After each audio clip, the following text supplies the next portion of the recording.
нийгэм их маш их ороо босгоо болцсон байна. Янз янзын одоо асуудлууд гарах юм аа. Тэгэл аав ээж муудах, хүргэн бэрүүд муудах. За тэгээд эгч дүүс эд төргнөөс болж муудах гэх мэтлэнгийн одоо тийм тэр бүх үйлдэлүүд нөөрэ зүгээр эрүүл хүний хувьд бол байж боломгүй тийм үйлдэлүүд маш ихээр гарах болсон байна. Тухайлбал одоо чинь над дээр нэг хүн ирж одоо өөрчлөлж байна л да. Тэр юу гэсэн хэрэг жинхэнэ ажилд бол амжилттай сайн бизнес нь амжилттай явж байгаа. Ингээд эхлэнгүүд одоо дүүн та бол одоо миний эгчийн хувьд намайг тэжээнд тэтгэвэхтэй, миний өрөө хүмүүсийг чинь тэжээнд тэтгэвэхтэй, надад мөнгө өг гээл янз бүрийн хэрэг төвхт орно, асуудалд орно, мөнгө өг гээл. Тэгэл нөгөө өгч байгаа мөнгө бол бүр хэдэн зуун саяар яригдана. Тэр мөнгийг зүгээр авахгүй айлган сүрдүүлнэ, дарамтлна, өөрт нь болон эргэн тойрны улсууд нь, орчныхын улсууд, гэр бүлийнхэн улсуудад нь одоо дарамт шахалт үзүүлж ингэж мөнгө авдаг. Бүр сүүлдээ одоо чинь 18 онд ч та одоо 3 4 жилийн өмнө чинь үг юм мөнгө хөрөнгө шилжүүлэх гэрээ гэж хэлмүүтэй. Тэр бөм төргөн ихэд гэрээ хийдэг. За тэгэл тэр бөм төргөн 2 3 жилийн хугацаанд өгнөөр нөгөө мөнгөнд хуваагаал өгсөн байгаа чинь 750 сая төгрөг бэлнээр өгвөл 160 сая төгрөгийн одоо жишээ нь байрыг бас бэлгэлийн гэрээгээ шилжүүлэл ингээд цаана 90 сая төгрөг үлдчихэж байгаа. Энэ мөнгөнд ингээд цуулаад өгье гэдээ байж л ахаал нөгөө их ч үг тийм компанийгаа хувь хувьцаар зархаас ахуулаа тийм ээ. Өөр бизнесийн үйл ажиллагаанд яваад эхлэнгүүт энэ мөнгө чи бага байна. Одоо надад дахиад 40 тэрбум өгөө гэдэг ийм шаардлага тавьж яадаг. Ингээ өөрөөр хэлбэл нийгэмд ажил төрөл хийхгүйгээр бусдыг одоо сааж одоо амьдрал дэх ийм одоо хэсэг бүлэг улсууд ийм давхар бий болчихжээ. Энэ бол үнэхээр бас харамсалтай зүйл. За энэ бол яг хуу нийгмийн асуудал гэж бодъё. Дараагийн асуудал бол нөгөө хуулийн байгууллага ажилтнуудын үйл ажиллагааны талаарх асуудал. За яг энэ асуудлаар нөгөө миний үйлчлэгч бол цагдаагийн байгууллагад бол гомдол гаргадаг.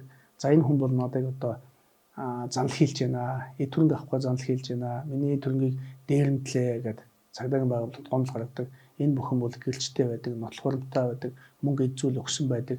Тэр олон гэрээнүүдийг сайн дурын үндсэн дээр хийгээгүй гэдгээ хэлсэн байдаг. За нөгөө дээрэмтсэн, занл хийсэн гэх хүн бол ажил дээр нь гэлт нь очдог, тийм ээ. Айлгал сүрдүүлдэг, аяг тав хагалдаг, хашгичдаг, зодно гэдэг, хэрэг төвхт оруулна гэдэг ийм зүйл ярьдаг. Энэ ингээ нотлогдоод байдаг. Гэтэл прокурор өнөөдөр энийг хэрэг бишээ, иргэний эрх зүй харилцаа гэдэг байдлаар хаасан байдаг. Тэгэхээр ингэж болохгүй шүү дээ. Хууль гэдэг бол ярьдаггүй шүүгч байдаг. Шүүгч гэдэг бол ярьдаг хууль байдаг.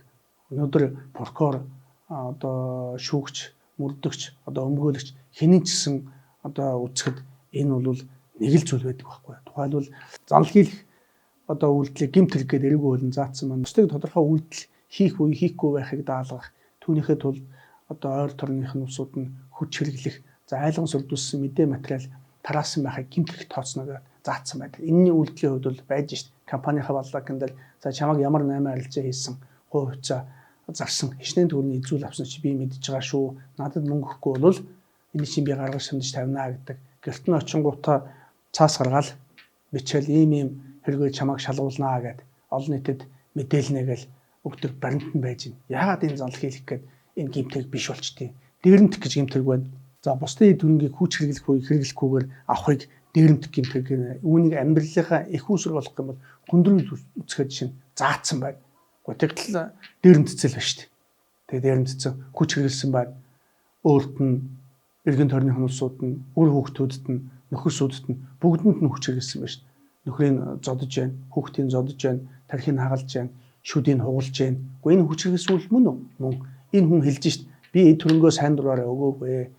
Үнэхээр одоо аргагүй байдал шахалтанд орсон учраас би чинь мөнгө хөрөг шилжүүлэх гэрээ гэж би одоо тэрбум төгрөгийн одоо гэрээ хийж энийг би цуулж өгч байна. Энэ мөнгөний өгөхийн тулд би чинь зээл авч өгсөн. Баримт нь байж би банкнаас зээл аваад энэ нөхөлд одоо мөнгө нэхэд авах учраас би өгсөн. Би сайн дураараа өгөөгүй. Энэ хамгийн сүүлд надад 160 сая төгрөгийн үнэтэй байрыг авлаа. Би надад шахалж дарамтлсан учраас би энэ нөхөлд бэлгэлийн гэрээгээ шилжүүлсэн гэдгийг хэлээд байна шүү дээ. Эний чинь бусд гэлчүүд нотлоод байна шүү дээ. Ажлын байран дээр ингэод олон хүмүүсийн дунд нь мөнгө өгөхгүй бол алан ядна гэж хэлдэг, айлган сүрдүүлэг, аяг тавг нь хагалдаг өчнөө зүйл болгочтой. Тэгэд яагаад энэ дээрэмтэх гэмтэг биш болдгийг. За мөн дүүжлэн бусдын эд төрөнгө авахар занл хийх гээд 3 дахь одоо зүйл ингэ байж шүү дээ. Эрүүг хөлөндөө заасан байна шүү дээ. Бусдын эд төрөнгийг эдийн болон эд төрөнгийн бус эрхийг шилжүүлэн авахыг шаардаж за тэгээд хүч хэрэглэсэн бол түүний гэмт хэрэг тооцно гэсэн байна шүү дээ.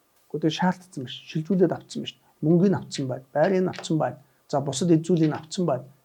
Тэгэхэд яагаад үүнийг прокурор гэмт хэрэг биш гэж үздэг. Хамгийн сонирхолтой нь прокурорын татгалцсан тогтоолыг аваад үзэхээр зөвхөн холбогдогчийн мэдүүлэгт үндэслээд тухайн байрыг жишээ нь аав нь худалдаж авсаач гэдэг юм уу.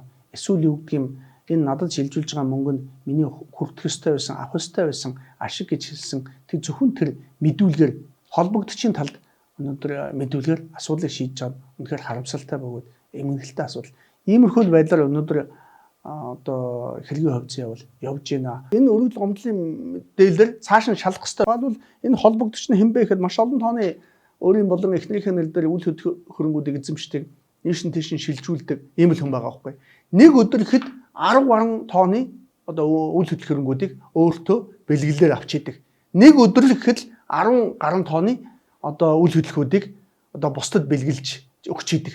Гэхдээ эн чинь өөрөө гэмт хэрэг юм биш үү? Би бодохдоо бол нөгөө гэмт хэргийн замаар болсон хууль ус эд хөрөнгийг мөнгийг өнгө зүсийн далдад ийш тийш шилжүүлж байгаа юм бэ? Биш үү гэсэн харалтал байдаг. Яагаад ингэж хардж байгаа юм гэхээр жишээ нь холбогдож байгаа хүн энэ хүний одоо гэр бүл гэхэд жишээ нь нөлөө бүхийн ус төрөлжтэй худ дураг ах トゥ хамаатан садан байж идэг. Одоо нөгөө нөлөө бүхийн ус төрөлж нь ерөнхийлөгч, ерөнхий сайд их хурлын даргаас бусад улс төрийн хашиж болох бүх албан тушаалыг хассан, маш олон жил сонгогдсон, маш олон удаа сонгогдсон улс төрч. Тэгээд сонгогдтоо нөгөө нөхөр маань офшор данстай их олон сая долларын одоо гүйлгээ офшор дамсаар дамжуулсан. Энэ үйлдэлийнхээ төлөө одоо хариуцлага хүлээж албан тушаалаас чөлөөлөгдсөн, хуулийн байгууллагаас шалгагдаж ял одоо шүүхээс ял авчихсан чинь хүнтэл худ дураг ах トゥ хамаатан садан байж л байгаа байхгүй. Тэгэхээр одоо энэ чинь өөрөө шалах хүнсэл мөн үү? Би бол мөн л гэж харж байна. Гэтэл энийг шалахгүй. Тэр битгийл тодорхой бусдын төрөнгийг авахар одоо занл хийсэн, бусдын төрөнгийг дээрэмдсэн, занл хийх гэмтрэг тодорхой баримттай үйлдэл шалахгүй шүү дээ. Ингэж болох уу? Ийм байж болох уу? Үүний төлөө бид нар одоо өмгөөлөгч бид нар тэмцээд байгаа. Уул нь бол хуулийн байгууллага гэдэг бол иргэний эрх хэрэгчлөөг хангаж зөрчигдсөн эрхийг сэргээх зорилготой байгууллага шүү дээ. Тэ. Гэтэл энэ байгууллагын ажилтнууд тухайн харьж байгаа албан тушаалаа одоо амьдрах арга хэрэгсэл болгож тийм үү өөрийн үзмжээр хүслээр шийдвэр гаргах ийм одоо боломж гэж би болгосон байна гэж би бол хараад байгаа. Өөрөөр хэлбэл ямар үйлдэлийг гэмтрэх тооцох вэ? Ямар үйлдэлийг зөвчл тооцох вэ? Хэрвээ гэмтрэгүүл яах вэ? Эргүүрэг хизээ үүсэхгүй, хизээ ялагдчихсан татах вэ? Хизээ шүүхэн шилжүүлэх вэ?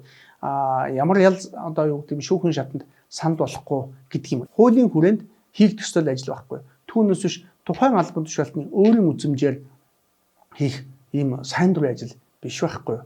Гэтэл энэ Монгол харамсалтай нь хуулийн байгууллага би одоо өөргөө биелүүлж чадахгүй байна л гэж би харж байгаа. Ийм учраас л үнийг бол бид нар тасан зогсоох шаардлагатай байна.